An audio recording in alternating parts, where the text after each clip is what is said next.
Vedo collegato con noi il governatore della Regione Veneto Luca Zaia. Dovremo parlare naturalmente e soprattutto della sua affermazione: i soldi delle Veneto non vadano nella tesoreria generale, ma visto che sarei un pessimo giornalista se non gli dessi subito la battuta, credo che Zaia abbia sentito Gasparri, invece Bobo Maroni ha detto: ma perché non il Presidente della Lega? Allora, la Lega che vuole? La dobbiamo prendere a calci nel sedere questa RAI, privatizzarla, distruggerla perché non va bene, o vogliamo il Presidente? Qual è la linea? Buonasera direttore, buonasera a lei. Grazie per l'opportunità. Beh, guardi, le dirò che questi dibattiti riguardano poi i piani alti, le stanze dei bottoni per quel che ci riguarda. Io le posso dire che ho altre preoccupazioni nel mio Veneto in questo momento, 142.000 persone che stanno cercando lavoro e cerco di darmi da fare per quello. E c'è anche da dire che per quanto riguarda la RAI noi pensiamo fino in fondo che la RAI sia nata con un oggetto sociale ben chiaro, che è quello del servizio pubblico, come lei ben fa, e quindi questa rincorsa alla TV commerciale non la condividiamo, visto e considerato che poi siamo tutti chiamati a pagare per queste scelte che si fanno. Bella risposta. Allora parliamo invece della vicenda e servizio pubblico. Naturalmente immagino che nella versione di Luca Zaia sia anche i telegiornali regionali, che sono un investimento importante, perché la testata per l'informazione regionale è la più numerosa dal punto di vista del numero dei giornalisti che ci sia in Europa. Ma parliamo d'altro. Zaia ha detto che i soldi dei veneti non finiscano nella tesoreria generale. Perché Zaia? Ma semplicemente per un motivo, che cioè, l'uovo di Colombo, pensare che i veneti hanno nelle loro tesorerie circa 8 miliardi di euro, che sono sostanzialmente i conti correnti di regioni, province e comuni, i nostri 581 comuni. Queste risorse sono delle amministrazioni del Veneto, sono dei cittadini del Veneto e hanno già subito il vaglio della pressione fiscale, della tassazione, di tutto quello che noi conosciamo. E non si capisce per quale motivo noi dovremmo trasferire le nostre casse direttamente a Roma. Siamo quantomeno convinti che siano più in buone mani in Veneto che a Roma. Vorrei che sentisse quello che ha detto Del Rio. Del Rio non ha la sua provenienza politica, ma dice una cosa molto analoga. Sentiamo Del Rio.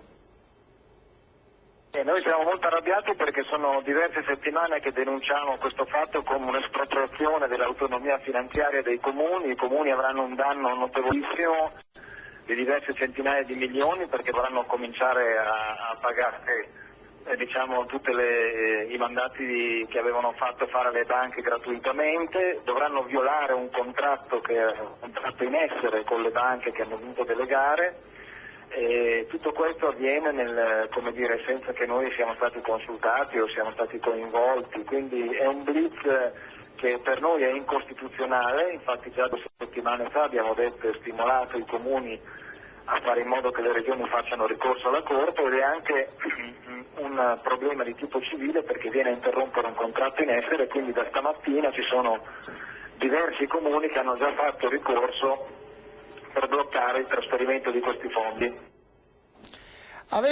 Lei ha qualche nuova dopo anche questa presa di posizione ufficiale dell'ANCI? Il governo ci sta ripensando, lo hanno chiamata, ha qualcosa che ci può dire di nuovo? Zaia? Guardi, noi abbiamo la responsabilità, direttore, di essere stati gli apripista rispetto a questa interpretazione tecnico-legale, ovvero siamo partiti da una considerazione che la banca che detiene le nostre risorse, le nostre casse della Regione del Veneto è una banca che ha vinto una gara, per cui abbiamo diffidato la banca formalmente anche tramite i tribunali. Se tutti gli enti locali, tutte le amministrazioni faranno così, il governo direi ha belle gatte da pelare. Del resto questo è il grande segnale che questo governo purtroppo dà contro il federalismo, contro quella visione federalista che anche nella nostra Costituzione c'è, ma sembra ormai dimenticata in queste ore. Senta Zaia, parlava dei problemi dell'occupazione. Noi vediamo che sia un po' della piccola industria del Veneto, e non solo del Veneto, ma il Veneto è importante per il Paese, sia molte zone operaie, molte parti del mondo operaio della sua regione sono in gravissima sofferenza. Che cosa si può fare di più? Lei che sta facendo? Guardi, noi abbiamo la preoccupazione di 80.000 posti di lavoro persi, di 142.000 persone che cercano lavoro, di un ragazzo su 4 sotto i 30 anni che è disoccupato e 2 ragazzi sotto i 30 anni che sono precari. Noi abbiamo fatto quello che ogni amministratore dovrebbe fare, abbiamo messo attorno a un tavolo tutti gli interlocutori del mondo economico e da un lato abbiamo dato vita ancora un anno fa a un fondo di accesso al credito che ha una leva finanziaria di 1 miliardo e 900 milioni per le nostre imprese, che altrimenti hanno difficoltà a finanziarsi se vanno da sole agli sportelli bancari. Dall'altro un decreto dello sviluppo che stiamo costruendo in queste ore, peraltro direi con un ausilio, con molto senso di responsabilità, a partire dalle parti sociali, gli imprenditori, un po' tutti gli interlocutori che hanno a che fare con l'economia del mio territorio. Senta, questo Monti, il Monti che oggi riunisce tutti quanti e dice guadagneremo, recupereremo molto più dei 12 miliardi del 2011 dalla evasione, e se questo fosse possibile forse si potrebbe allentare la morsa fiscale. Questo Monti le piace? Guardi, io le posso dire questo, che ho impugnato come amministrazione 4 leggi del governo Berlusconi, ne ho impugnate 2 del governo Monti. Ci piace quando si parla di rigore, di equità e di crescita, non ci piace quando queste prerogative non ci portano ad avere il coraggio di, ad esempio, portare il federalismo fiscale in questo Paese. 1900 miliardi di debito pubblico che ci costano all'incirca 70 miliardi, 75 miliardi all'anno di interessi non si risolvono rincorrendo i tassisti, si risolvono applicando i costi standard e dicendo a tutti i cittadini e a tutte le comunità in Italia che si deve vivere da formica e non più da cicala. Sì, ma si risolvono anche dando la sensazione che l'evasione e l'elusione non saranno più tollerate, perché io, guardi Zaia, sinceramente penso che una certa evasione a certi livelli era persino un ammortizzatore sociale, perché non c'erano ammortizzatori propri e gli si diceva chiudiamo un occhio. Penso per esempio che i forconi, molti di questi sono veramente in difficoltà, perché davanti alla richiesta di pagare le tasse senza compensazioni come si fa? Però dal punto di vista generale mi sembra, come osservatore, che dare questo segnale ci mette in una situazione che, diciamo, dovrebbe esportare le virtù, se ancora ci sono, del Nord un po' in tutta Italia, non crede? Ma io penso assolutamente che rispetto all'evasione ci voglia la tolleranza zero. Lo abbiamo detto, guardi, sembra un assurdo anche durante quelle giornate di fine anno, durante i controlli di Cortina. Noi non ci opponevamo ai controlli a Cortina, ci opponevamo, mi perdoni, alla spettacolarizzazione di un controllo fatto il 30 di dicembre quando in tutta Italia si festeggiava. Poi si è vista anche, peraltro, come si può dire, il buon impegno sollecitato ovviamente dalle nostre polemiche che finalmente si controlla in tutta Italia. Poi le dirò che l'Agenzia delle Entrate dice che nella mia regione si evade fino al 14%, in altre regioni d'Italia si evade al 66%, non vorrei che ci fossero 2 pesi e 2 misure. Si controlli dappertutto a 360 gradi, noi siamo felici. Senti, a questo punto però le devo fare una domanda proprio su Cortina, Olimpiadi, no? Prego.